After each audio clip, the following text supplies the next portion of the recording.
to liberate all sentient beings, give rise to the supreme and unsurpassed bodhicitta. Today, the content of our lecture is the Song of Victory, the wondrous sound of the celestial drum, composed by the Dharma King, the wish-fulfilling jewel. Actually, most of the students here are very familiar with this teaching already. It is regarded as one of the most extraordinary and concise pith instructions ever given by the Dharma King in his lifetime, renowned for its clarity and depth, and cherished by all who value his teachings. For example, the heart essence of sincere advice and the nectar-like heart essence of instruction, timely instructions on magnetizing activities, as well as the renowned Song of Victory. These works, it should indeed be said, throughout the master's entire life, were distilled through practice and by listening and contemplation, and are truly the precious pith instructions that are the crystallization of many years of profound wisdom. Therefore, they are fundamentally different from what worldly people do. For example, such as conducting specialized research for 2 or 3 years, or holding in-depth academic discussions, such as seminars or similar events, and then producing some papers as a result. These are not like that. Because we are also aware of the master's situation, judging from his realization, his biography, and his qualities from the time of Shakyamuni Buddha to Guru Padmasambhava, in lifetime after lifetime, he has always been a saint and master. He must have had extremely deep, virtuous connections from past lives. And in this life, starting from the age of 5 or 6, all the way until he composed the Song of Victory. He's in his 60s. Throughout more than 60 years, over the course of his life, he devoted himself wholeheartedly and completely to the content of the Dharma. You could also say that he engaged in listening, contemplation, and practice in this way. His whole life was dedicated to benefiting sentient beings and mastering the Dharma. The teachings distilled from a lifetime of such dedicated practice and profound wisdom are indeed extremely precious. Personally, I often think to myself sometimes that although people in the world today still write some papers and books, but these books can be said to be taken out of context using some external knowledge and adding their own conceptual fabrications to make a book and are merely promoted to the public. Whereas, like the master, from childhood to parinirvana, all his time and energy were devoted entirely to the Dharma and benefiting sentient beings. He was not like people today who study for a time and then start a family for their children, family, and work and their own personal and individual affairs. They essentially end up wasting almost all of their time and only use whatever spare time they have to do some research and write books. In terms of both time and value, there is a tremendous difference. Therefore, we should also clearly recognize that these precious teachings are truly extraordinary. People with wisdom will truly and fully understand this after studying. When the Dharma King taught us, we didn't really feel this way either. But later on, as time went by, over the course of time, and we regularly reflected on certain aspects of the Dharma and also observed the various religions and philosophies in society, as well as the many kinds of worldly wisdom and thoughts people have. It was only after summing all of this up we realized that the elder was truly a king among men. This is the feeling we had. And it's not just because he was our own teacher, so I have to praise him today. It's not like that. It's just as described in the Praise to the Supreme Deva that day. When we analyze it from a very fair, upright, and objective perspective, I truly have this thought from the bottom of my heart. I hope you all will also observe carefully for yourself. Why are we talking about the Song of Victory today? In particular, you should all be clear that after more than 2 years, we studied hard the Bodhicharyavatara and other related treatises as the primary main focus. Recently, we have completed all of them from the perspective of the Bodhi Society. Generally speaking, the entire academic content of the first semester has now been completed. Now, the comprehensive teachings for the second semester are officially beginning. During this period of time, I am emphasizing the integration of practical experience with study and deep contemplation. According to reason, many people now still need to focus on studying the 5 great treatises and many exoteric and esoteric texts. But I think because life is really, truly, extremely short, honestly, it's hard to say exactly how much time you have left in your lives. And it's hard to say how long you will live in this world. Life passes quickly. Some time ago, I went to Beijing, about a week ago. There was a Dharma teacher in Luhuo discussing issues, abstaining from killing and releasing lives, happy. But yesterday, due to some incident, he already passed away from this world. Within just 1 week, a person's life, in an instant, in just a split second, was gone. Many of our human lives are also of this particular nature. Therefore, this year, I've really been thinking all along to simply bring the teachings on practice to the forefront and talk about them first. If there is time in the future, we can continue to study. Of course, for the fourfold assembly of disciples living in the Institute, the 5 great treatises completed, Ornament of Clear Realization, will be covered later. Everything else has been studied. But for many Dharma friends, especially those mainly from the Bodhi Society outside right now, they are just beginning to enter and study the Dharma. The truly vast and profound teachings of Buddhism haven't learned yet just. However, it is possible that many people will be waiting for this knowledge all along, but meanwhile, many may leave. Therefore, we need to place emphasis on actual practice first. So in the second semester, the main focus will be on integrating study, contemplation, and practice. We are preparing to set up a Pure Land class, a preliminary practices class, and an Ornament of Clear Realization class. Learning will be divided into 3 groups. During the learning process, I have noticed that those studying the preliminary practices account for more than 70 or 80%. There are currently more people studying the preliminary practices, so this will be the main focus of the curriculum. At the same time, I sincerely hope that both the listeners and myself as the speaker see this Dharma teaching from start to finish to completion. This can't be achieved simply by wishing for it. I've also thought a lot about this issue. In these 2 years, will there be no problem? Will my own lifespan be sufficient to see it through? I ponder these questions, but in the end, I pray for the Guru and 3 jewels. Moreover, His Holiness, the wish-fulfilling jewel, mentioned this Song of the Path to Victory before. He said whenever any Dharma teacher or practitioner is about to give teachings or engage in practice, they should first recite it, explain it, or read it aloud. If this is done, the Dharma activity is completed with a good beginning and a good end. The Guru has emphasized this, and it holds profound meaning. There is deep interdependence beyond ordinary thought. I have great faith in this interdependent origination. So this time, no matter what, at the very beginning, it is best for everyone not to face obstacles. Obstacles affect anyone. In a degenerate age, ordinary beings, demonic influence, go with the flow and be swept away. Therefore, we sincerely hope to complete the preliminary practices.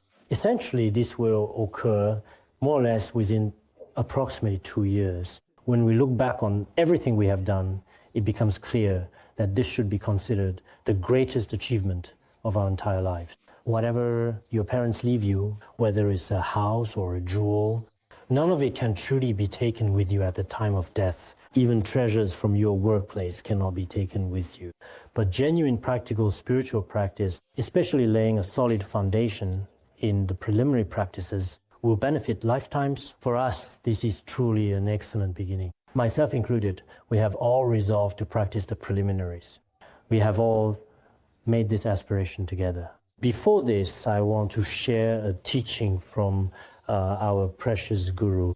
You could say that among the wisdom of the Venerable Master, this is a Vajra song, naturally flowed forth. I will recite this teaching for everyone. Many of you are probably already quite familiar in some way with the origin of this song. Back in 1995, the Dharma King became seriously ill. It was around September and he had planned to go to Taiwan at that time. Then he planned to go to Nepal to Guru Padmasambhava's long life cave. He planned to stay to practice long life rituals. That was the plan. But when he got to Chengdu, he was handling his passport, obstacles arose. Then the Guru suddenly manifested illness. He went to Sichuan Medical Hospital for treatment, but the cause of the illness could not be found. The Guru was quietly sitting on the side of the old road, which, as you know, is now the expressway, just as it has always been. Whenever I passed by, I just couldn't see it. International metropolis. At that time, there was also a newly developed resort-like area. He had already been living there for more than 5 months. I remember it was over 5 months, and I was following the Guru at that time as well. Back then, we truly felt that the Guru, basically during those 5 months, except for eating, he was in a meditative state, not saying a word. So those of us around him felt very troubled at the time. We wondered why the Guru wasn't saying anything at all. Of course, thinking back now, no matter what, as long as the Guru was there, sometimes now, whenever I think of the Guru, whenever I miss him, no matter where I search in the vast universe, as ordinary people, when we can't see him or find him right in front of us, we feel very sad. At that time, even if he didn't speak, as long as there was an object of veneration, we felt happy. But back then, we didn't feel that way. We stayed there always. Later, it was also written in the biography that the Guru once saw in a dream the Venerable Atisha Drom Tompa, as well as the great Mifam Rinpoche and the Guru's own respected teacher, Lama Lodru. When these 4 renowned great masters appeared before him, it seemed that Atisha didn't say anything at all. Venerable Drom Tompa said, "Venerable Atisha is always deeply mindful of you and is blessing you." Now, the churning, surging waves of the vast ocean, it should, for clarity, be interrupted. On March, do you understand the meaning of this? That's what the Venerable Drom Tenpa said at the time. Then Mifam Rinpoche manifested Guru Padmasambhava's wrathful aspect, dispelling many outer, inner, and secret obstacles and subduing all kinds of spirits and demons. Later, Lama Lodru compassionately gave instructions to the master, saying that you should indeed often abide in the non-dual state of appearance and emptiness, innate luminous nature of Dzogchen. When you arise from meditation, use the bodhicitta of exchanging self and others to benefit all sentient beings. Visualize, and then all obstacles will dissolve into the expanse of space. After instructing, it truly happened just as Drom Tenpa had prophesied earlier. In March, all of the master's illnesses were at last completely and thoroughly cured. After recovering, we returned to the Buddhist Institute. When we returned to the Institute, the precious master also spontaneously sang the song of the path of victory at that time. The joy of all the fourfold assembly of disciples gathering together at that moment was absolutely, truly beyond words. At that time, the master named the Han Chinese disciples Dharma Center, Vajra Demon Subduing Island. In other words, it was a symbol of victory. The title of this song is actually Song of the Path of Victory. Why is it called the Song of Victory? Because through the battle of spiritual practice, all inner, outer, and secret obstacles are removed and victory is achieved. It can be said that in the course of practice, one ultimately attains both happiness and victory. Such a song of the path is like the sound of the gods' drums subduing the asuras. It is a symbol of the gods' victory. In the same way, this is a song of the path that represents victory. This path song has profound teachings. The master, throughout his life, left all his essential instructions to us, the later generations. Let me also briefly explain the origin of this song for everyone. The origin of this song by the master is as follows. Next, it can be divided into the initial meaning, the main meaning, and finally, the final meaning. We'll cover 3 points. First, the meaning is a homage verse. Just now, I gave a basic and simple explanation of the title, Protector, embodiment of all Buddha's wisdom.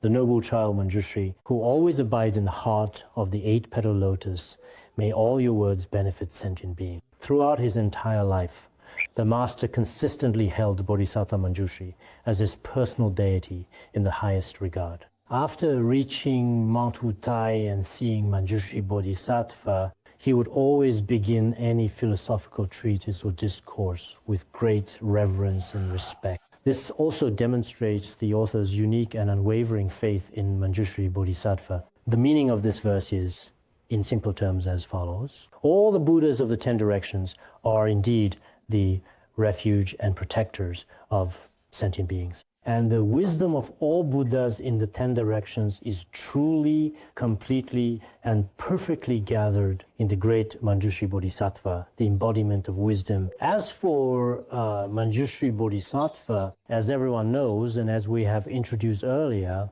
he always benefits sentient beings in the form of a youthful child. He is then compared to sunlight. Just as sunlight shines upon a lotus flower, the lotus begins to bloom and releases a fragrant aroma.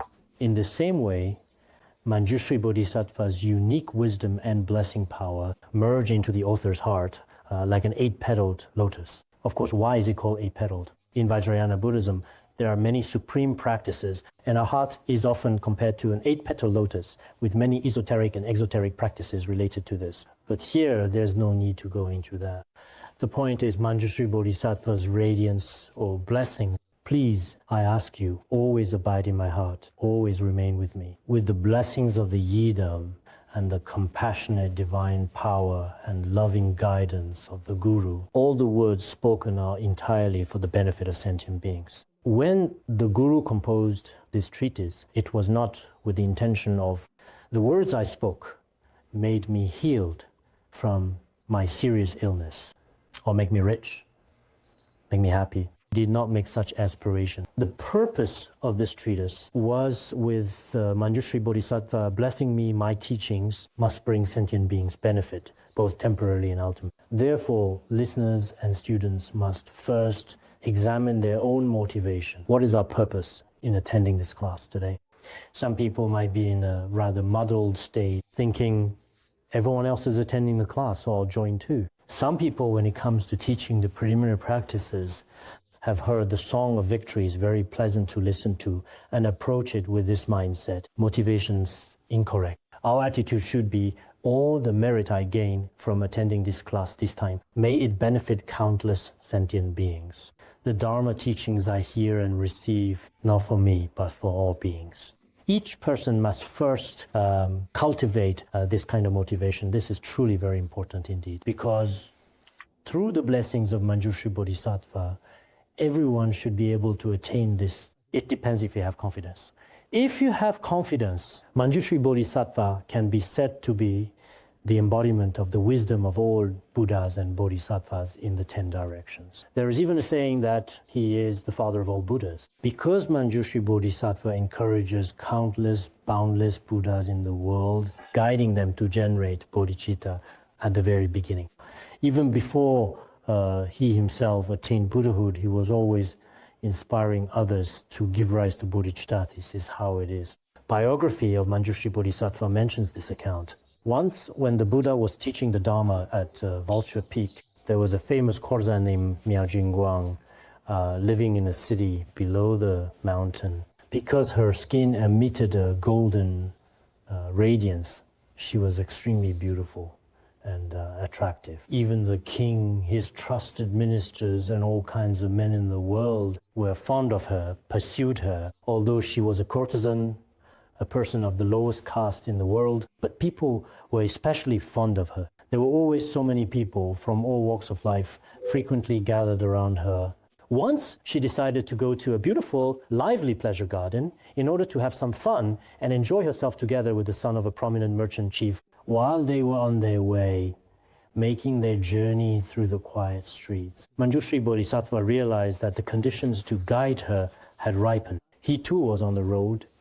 Manjushri Bodhisattva himself appeared extremely beautiful, emitting all kinds of splendid and colorful lights, quietly illuminating the surroundings and waiting for travelers to pass by. When the beautiful Lady Golden Light saw Manjushri Bodhisattva, she noticed the light from Manjushri Bodhisattva's body was brighter, far surpassing the golden light that she herself emitted. It was as if under his radiance she felt profoundly ashamed and embarrassed. She felt embarrassed, but on the other hand, she developed sincere admiration for the noble dignity of his body and clothing, and very much wanted to be with him. Because quite often, when a woman sees something beautiful, she finds herself becoming attracted to it. At this moment, Manjushri Bodhisattva empowered the Heavenly King of Much Hearing to advise her, "You should not give rise to desire for him. He is the embodiment of all Buddha's wisdom, Manjushri Bodhisattva.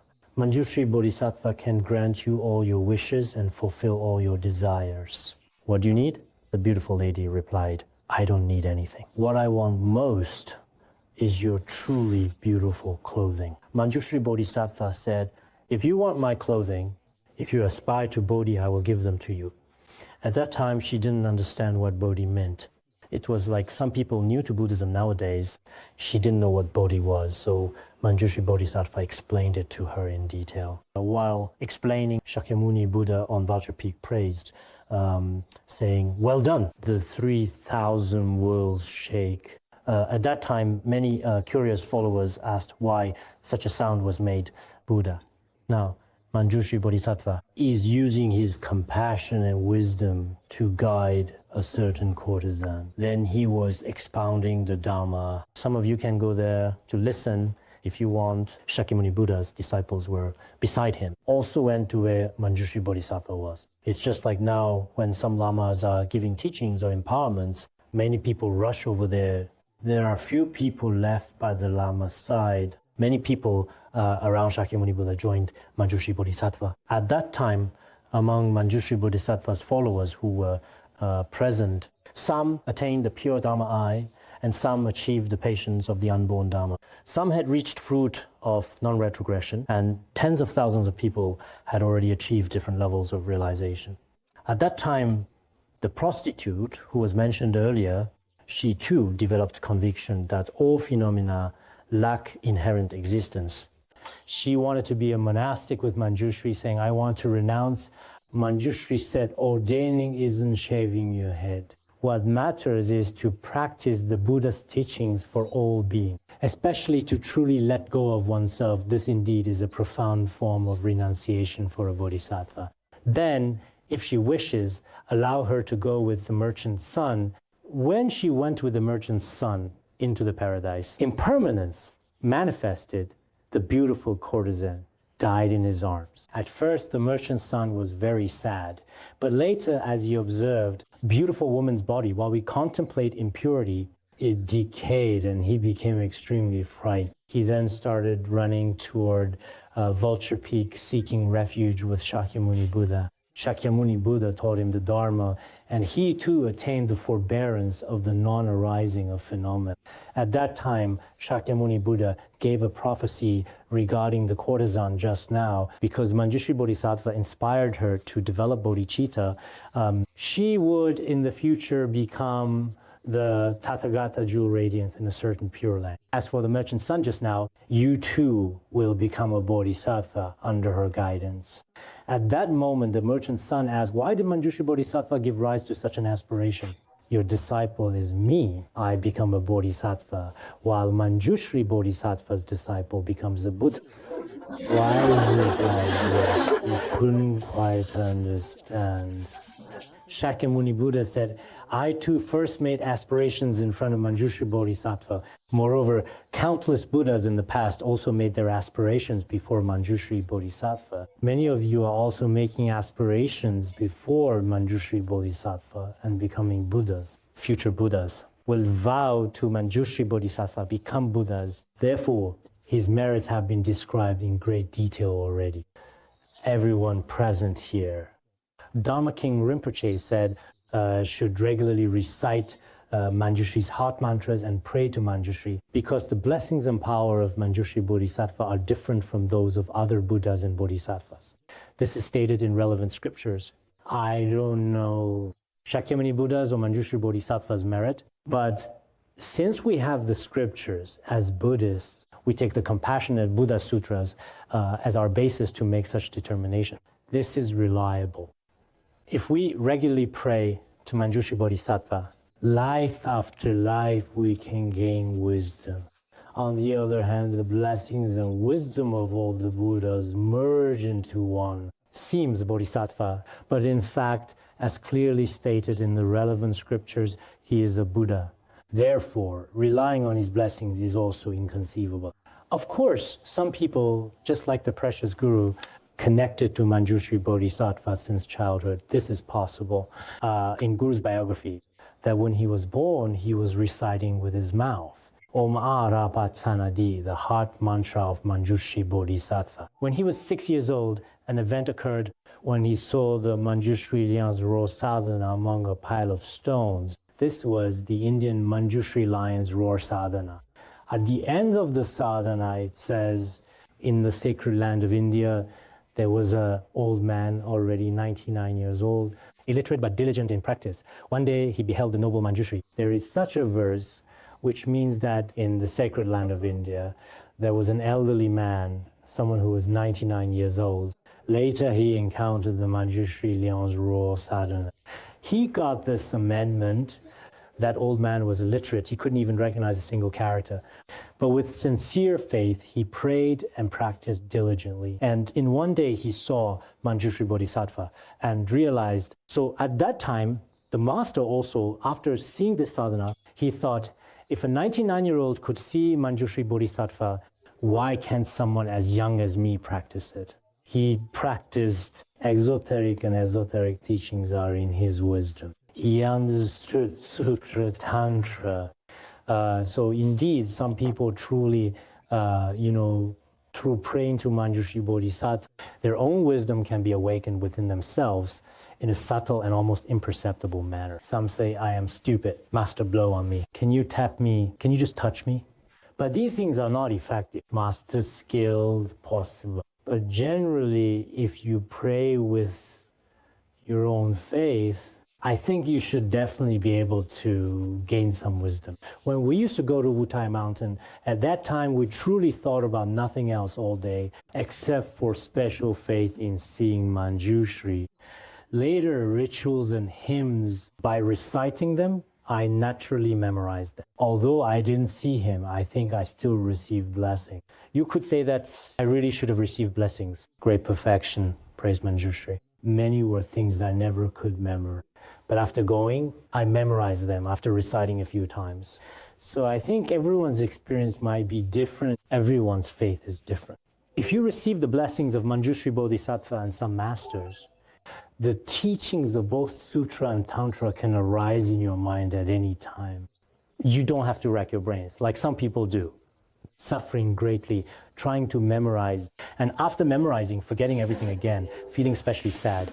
We should depend upon the great blessings of the Buddha's wisdom. This blessing is not like what people think. We must use our wisdom for the benefit of sentient beings. This is very important. Some people are clever, but he used his wisdom to deceive sentient beings. Some time ago, at a certain gathering with friends, I saw someone who apparently claimed to be the incarnation of so-and-so. He also thought he was extraordinary. Many disciples showed him tremendous respect. Later, I read his introduction, which explicitly stated that he was the incarnation of a certain great master. I thought it might be true, and I immediately developed faith. I kept reading. I saw that there was something about him having a doctoral degree. In Chinese, it said he had a PhD certificate, and below that was Tibetan text. I wondered how he got this PhD certificate. It wasn't a PhD certificate. Tibetan text says, hearing Dharma, it stated this person had listened to certain teachings, but he introduced it as a PhD certificate. Living Buddha recognition certificate. I thought maybe this master really did recognize him. So I took a look, and it was also written in Tibetan. In the Tibetan text, it said a certain master had a feeling patriarch reborn. It asked a certain great master to confirm whether this was the case, and there was a question mark at the end. It was really quite interesting. There was no answer, just a simple question mark. In intro, it was called Living Buddha Proof. And this Living Buddha has a particularly great reputation. Ordinary people don't even dare to mention his name. If wisdom deceives sentient beings, then truly from the perspective of an ordinary person, it should be said that it harms both oneself and others. Longchenpa said, resting in nature of mind, great perfection, insect swarms of followers, everyone falls into hell, and it is meaningless.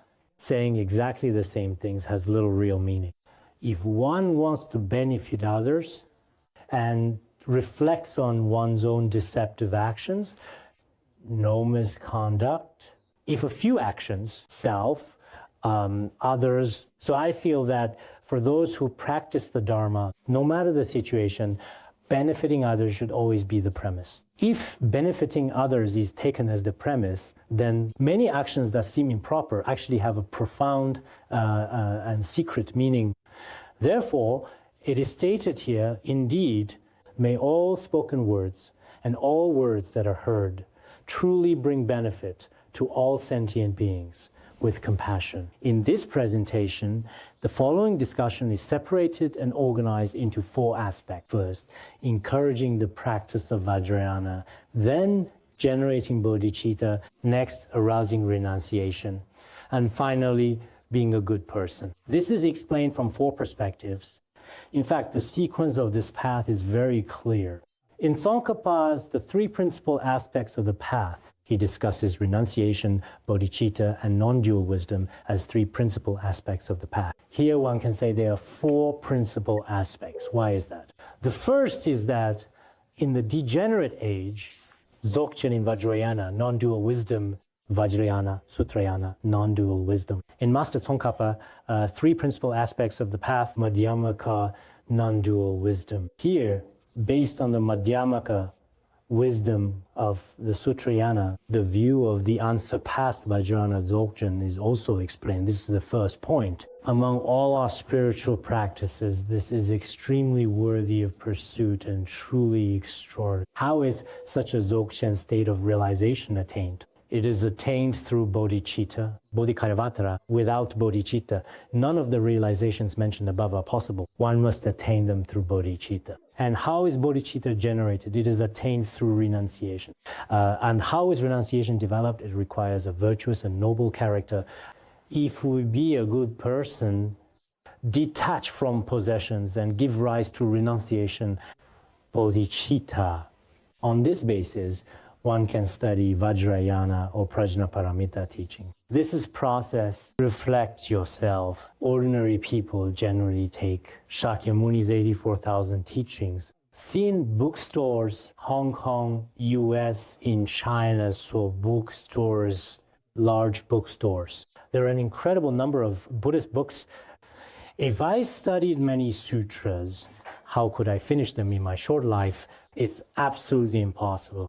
But when it comes to these teachings, if we thoroughly summarize all so-called teachings and in essence fully understand them, to attain Buddhahood, we must cultivate this non-dual wisdom. Non-dual wisdom, building on renunciation, bodhicitta, and a good person. Within just these few points, all the Dharma is already encompassed. So in our lives, we should have goals and direction. Everyone needs to understand this principle. I often say this not because of my teacher.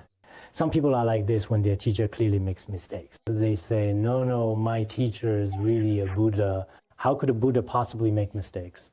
In Tibet, we have a saying, with meat in your mouth, you still won't admit it. For example, if someone steals meat and is holding it in their mouth, he won't admit it. I didn't steal your meat. He eats while denying it. Please don't be that kind of person. Some see their teacher as a bad person, but still insist, no, my teacher is a Buddha, my teacher is a Buddha. We are not like that.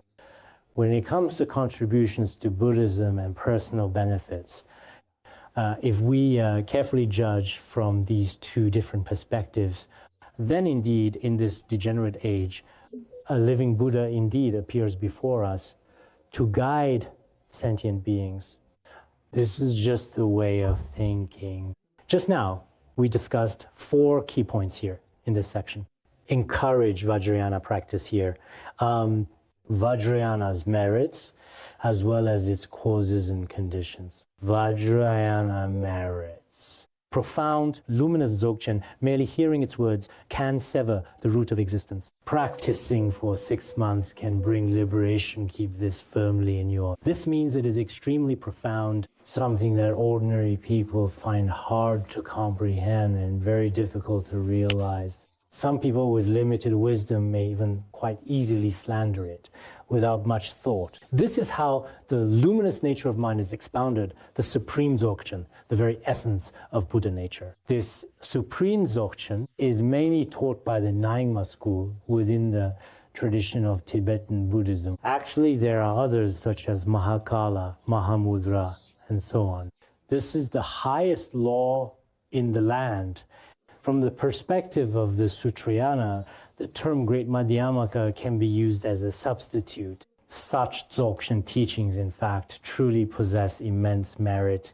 A few of its words, when we hear them or come into contact with its scriptures, or recall them, think about them, or even carry them with us. Hearing liberation, seeing liberation, attachment liberation, touch liberation. These unimaginable. It's like someone who has never ridden a tractor before. Seeing people sitting in an airplane, he simply can't believe it. That's impossible. I've never even ridden a tractor myself. Like child on yak, amazed. So the non-dual wisdom state of Dzogchen, if you haven't practiced it yourself, you simply can't believe it. We haven't truly reached enlightenment. After more than 20 years, you could say that we have considered it, have experienced it, and gained benefits. So now, when someone uses words from Dzogchen and takes them out of context to claim that Vajrayana is not authentic, we want to laugh and won't respond. This person is truly pitiable. Their wisdom is exceptionally shallow. All we see is their shallowness beyond that. We really don't care. Will this person be able to present any particularly strong evidence or reasoning to harm Vajrayana? That won't happen. Especially in Chinese Buddhism and in the world today, people not understanding Vajrayana haven't been to Tibet. If you had studied with Tibetan Buddhists for 3 months, you not get Dzogchen basic. In past, I've encountered PhDs and postdocs. At first, they were especially arrogant. But later, not to mention Dzogchen, even some, they couldn't reason through it. They thought it would be as simple as physics or chemistry. In the end, they developed genuine faith and gradually gained confidence in the Dharma.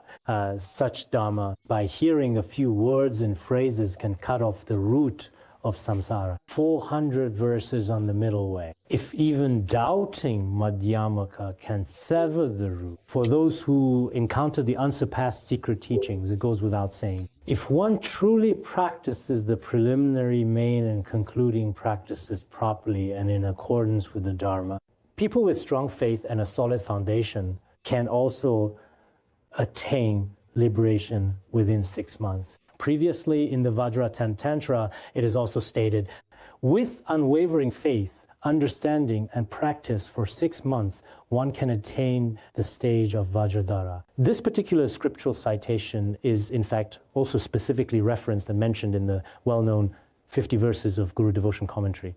There is another text called the Ornament of Vows Tantra. In the Ornament of Vows Tantra, it says, with steady faith and understanding for 6 months, one attains Vajradhara's fruit. Great perfection. Have cited this as well. The meaning is that with respect and faith, if one practices for just 6 months, one can also, by following the proper practices and teachings, successfully attain the fruit of Vajradhara Tathagata. In such a short period, 6 months, the sharp-minded can achieve this. The great perfection of Jigme Lingpa and Longchen Nyingtik state this can be attained. Some listening today may not have received empowerment, but sharing such merits with others is not a problem either. No specific practice methods have been explained. So indeed, among the disciples of the precious Guru's lineage, we have personally witnessed many disciples who, after truly practicing the great perfection, auspicious signs and realization are common. I have written a thesis before on attainments in Vajrayana practice, which some of you may have seen, especially regarding the 6-month period. What I remember most clearly is a Chinese bhikshuni named Mingwei. I may have mentioned her several times in class as well. It was around 1993, I think it was September, honest. We just taught the 3 places, 3 goodnesses, guidance, and great perfection. She always had truly and indeed extremely strong faith in Vajrayana teaching. While we were teaching here, she was outside and her health was not very good. Notified, she learned human life is impermanent.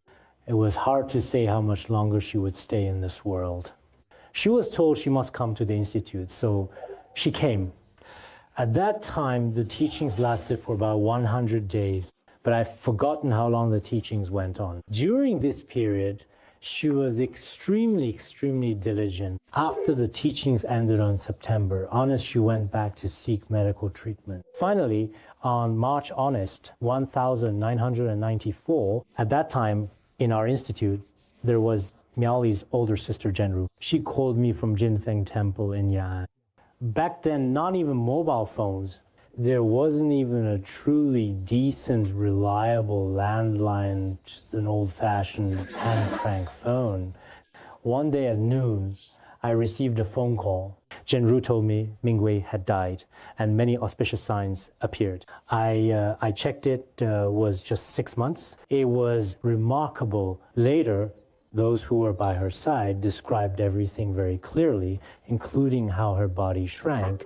At the time of her passing, her body began to sit upright. She kept praying to great perfection lineage masters Amitabha Buddha.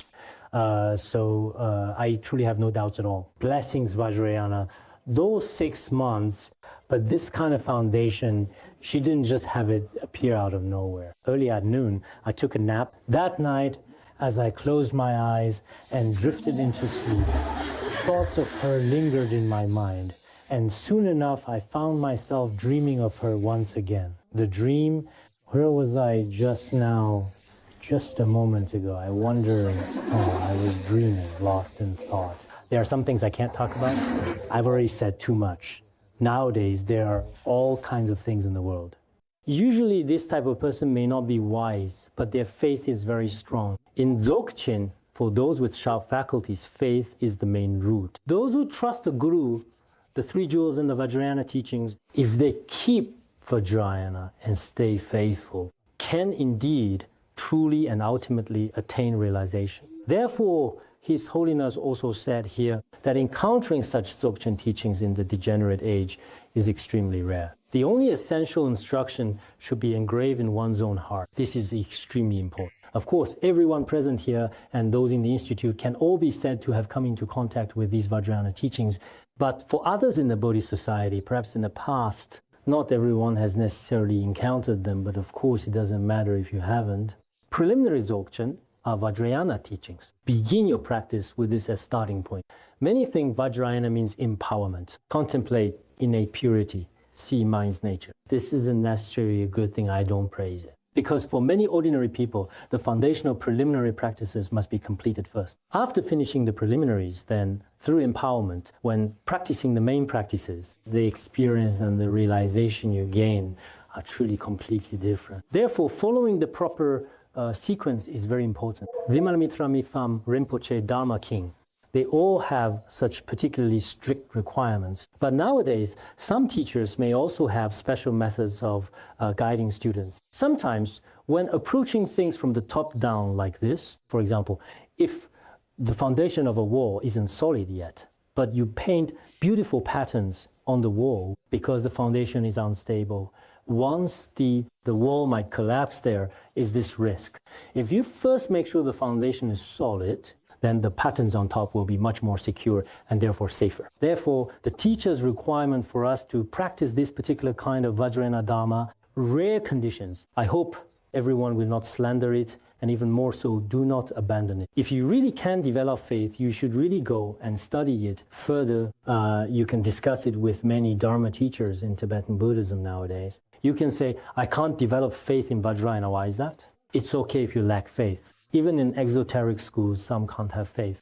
But before you have a definite reason, be sure not to hold any prejudices against Vajrayana. Otherwise, like great masters in Chinese Buddhism who initially slandered Vajrayana but later repented. As we have mentioned many times before here, the first point is that Dzogchen teachings are rare and supreme. We must truly rely on such blessings, especially in our lives. In some Mifam Rinpoche teachings, in the darkness of the degenerate age, other teachings are not particularly effective at subduing the afflictions of sentient beings. Dzogchen teachings of Vajrayana, one can completely eradicate all afflictions within one's own mind stream. So, starting from this year, I have thought about this many times. Later, I consider teaching some Sutrayana every day, but that wouldn't work. Instead, with such an excellent, unsurpassed Vajrayana teaching right here, Sutrayana is very good. The profound aspects of Sutrayana should be close to Vajrayana. But after studying both Sutrayana and Vajrayana for years, there are still differences.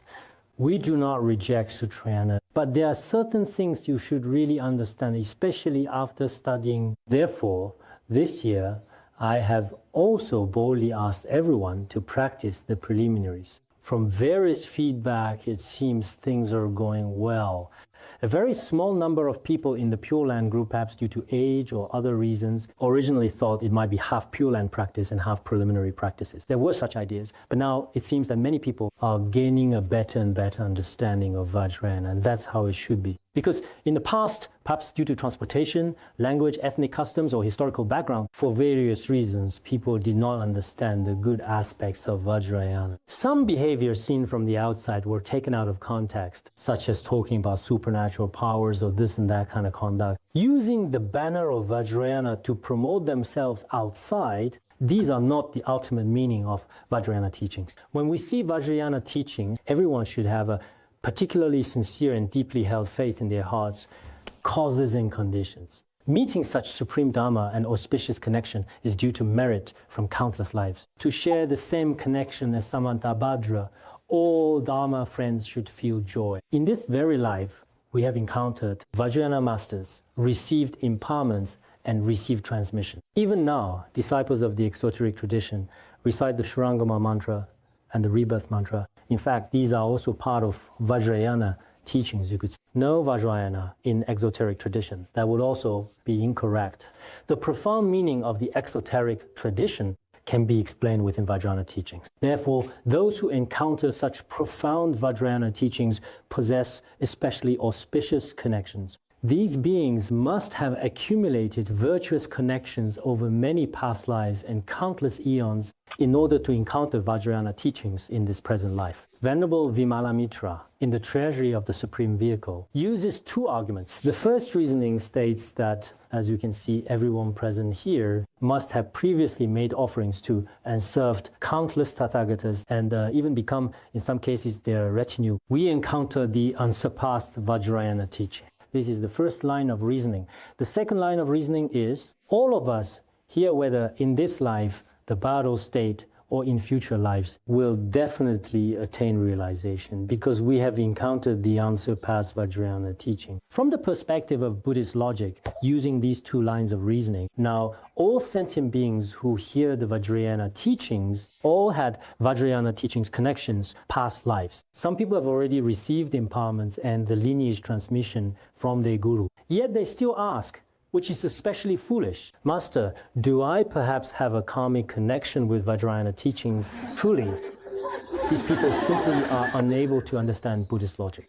Since you receive the Guru's empowerment and teachings, what more is there to ask?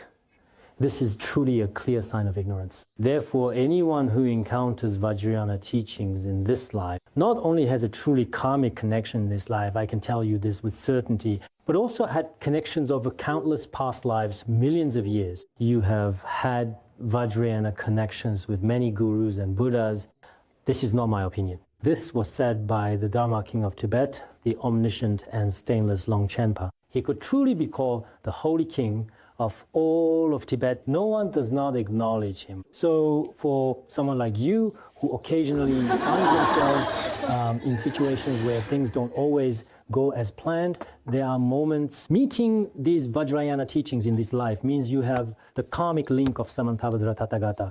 This includes some practices within Vajrayana, such as the Vajra chain, and many unique practices, these methods. Samantabhadra Tathagata instantly attained self-manifestation and self-liberation. For us, as in the Prajnaparamita Sutra, as it is stated in the Prajnaparamita Sutra, when you see children perhaps just outside the forest, quietly just beyond the trees, it means you have left the dense woods and the forest. In the same way, now that we have encountered Vajrayana teachings, there is hope for liberation. It's just like a fish that has already been hooked in the water and is on the verge of being pulled ashore. Having met extraordinary spiritual teachers and Vajrayana teachings, it means we have a profound karmic connection. Therefore, His Holiness speaks in a humble tone. Addressing all Dharma friends and disciples, fellow Taoists, you have now encountered such a wonderful and special Dharma. You should give rise to a sense of joy. You don't need to let all sorts of doubts and uncertainties entangle your mind. If you keep practicing this way, will I achieve enlightenment in this life? Will the guardian deity punish me? Will the master punish me? Some people don't think about the positive sides but dwell on the negative one. It's all a mess and unnecessary, focused, recognized meeting. This Dharma is from countless lifetimes of merit. This is something to truly rejoice in this life, as His Holiness once said in the famous Song of Joyful Practice. As long as you do not break your vows in this life, even if you haven't practiced well, you will definitely attain realization in your next life. With this kind of mindset, your faith will only continue to grow stronger and stronger over time. If you slander the Vajrayana teachings or abandon your guru, that's different. Because some of the vows in Vajrayana are actually indeed quite strict. But it's not just Vajrayana. When we study the Bodhisattva vows, those precepts are also extremely strict. Even the lay precepts are actually very strict. If you take refuge in the three jewels today and slander them tomorrow, you will fall into lower realms. Some people say, I'm afraid to enter Vajrayana, otherwise it's very dangerous. But with this mindset, not only can you not enter Vajrayana, even taking refuge is very risky. In any organization in the world is also dangerous. Here, killing someone means death. So in this world, for bad people, there is danger everywhere.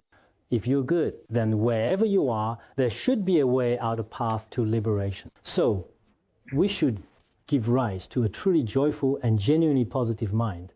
Everyone should try to think in this way. Next, let's talk about the Bodhisattva path, which is the journey of aspiring to help all sentient beings, and about generating bodhicitta, the compassionate intention for the sake of sentient beings immersed in terrifying cycle of samsara. To help them attain everlasting bliss Buddhahood, we must shoulder the great responsibility of benefiting others and abandon self-cherishing as if it were poison. For the sake of those who are deeply immersed in extremely terrifying and especially painful ongoing existence within the 6 realms and the 3 worlds of samsara, to let them temporarily and truly experience all kinds of various worldly happiness. What is worldly happiness? It means having food to eat and clothes to wear right now.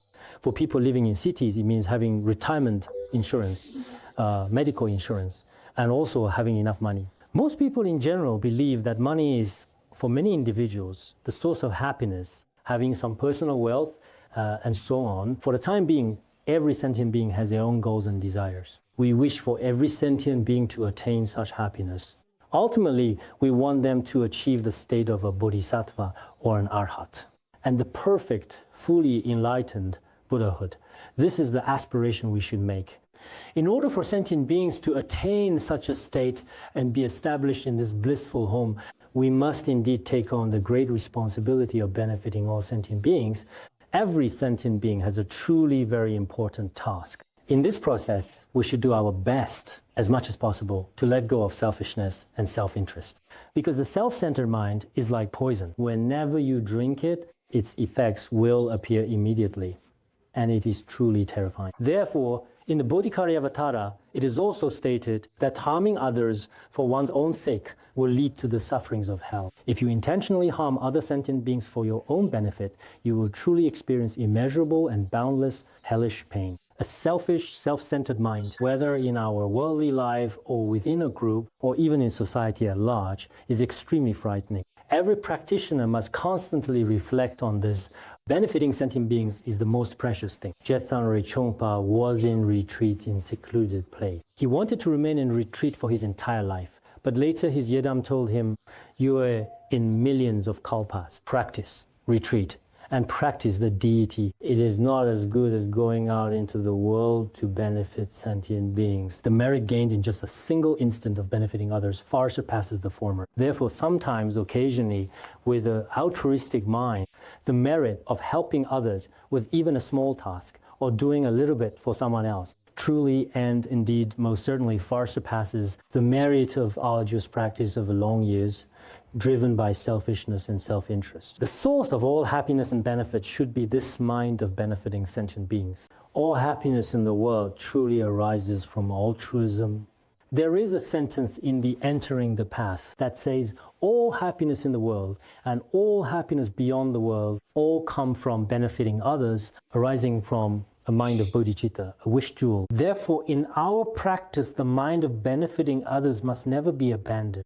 Otherwise, as we just discussed, even the excellent Dzogchen practice, if you lack altruism, if you lack bodhicitta, as Patrul Rinpoche also said, if you practice Dzogchen without the proper prerequisite of bodhicitta, it may lead to the fruition of Hinayana or even non-Buddhist paths, Vajrayana fruition. Therefore, many people today do not fully understand the issue of motivation. We have said this over and over again so many times already. After repeating it so much, I actually feel quite gratified. When I meet people outside, people say, "Please bless me so that I may quickly give rise to genuine bodhicitta in my own mind stream." Some people may think this way, while others say it just to please me, deliberately asking for my blessing. I check if they're sincere. I carefully look into their eyes, but sometimes it's still hard to tell. Some people truly mean it, but I wonder if everyone is like that. If someone thinks this way in their heart, then it is very necessary. In the past, when I went out, I often encountered people saying, "Master, please bless me, bless me." I must develop the inner strength and the power to subdue others within my own mind stream, in my thoughts and intentions. Some people often say, "You must bless me so that I can make a fortune, earn a lot of big money, and accomplish truly great and remarkable things in my life." This kind of aspiration is also acceptable. There was even someone who once said with conviction, "I must open 3 eyes. With my left eye, I see worldly matters. With my right, transcendental matters. And with the eye positioned right there in the middle, I really want to be able to see my friends, especially when they do something bad." Anyway, in this world, there are all sorts of strange and bizarre things. But none of these are ultimate, only one ultimate. It is that we give rise to an altruistic mind in our hearts. This is truly precious. And I hope fellow practitioners will also reflect on this. The wish-fulfilling Jewel Dharma King has said that a selfish mind is like poison. I often think like this myself. This analogy is really apt. No matter what situation we are in, those who are extremely self-centered and selfish will always eventually end up failing. Many arguments, sufferings, and mutual quarrels, all of these issues in essence ultimately originate from a self-centered mind. If there is truly no selfishness, then one becomes a bodhisattva. We should strive with steady and persistent effort in this important direction. So, no matter what happens or what others say, it doesn't matter. As long as we have a breath, as long as we have a bit of ability, we should do things that benefit others. It doesn't matter whether others know about it or not. There are some things I feel this way about. Throughout our lives, others may never truly know about the things we do to benefit sentient beings. Buddhas, bodhisattvas, vajramasters know with divine eye. But aside from that, my own efforts will go unnoticed and no one will give you an award. However, this kind of karma will never be wasted in any way. So don't only do things to benefit sentient beings when others are watching. It's like some role models in the world today. You must try your best to demonstrate in front of others. It's not important. Just be quiet and avoid recognition. Do some things for sentient beings, even just a little, and generate a bit of kindness. This is the purpose of our motivation. All right, we'll stop here.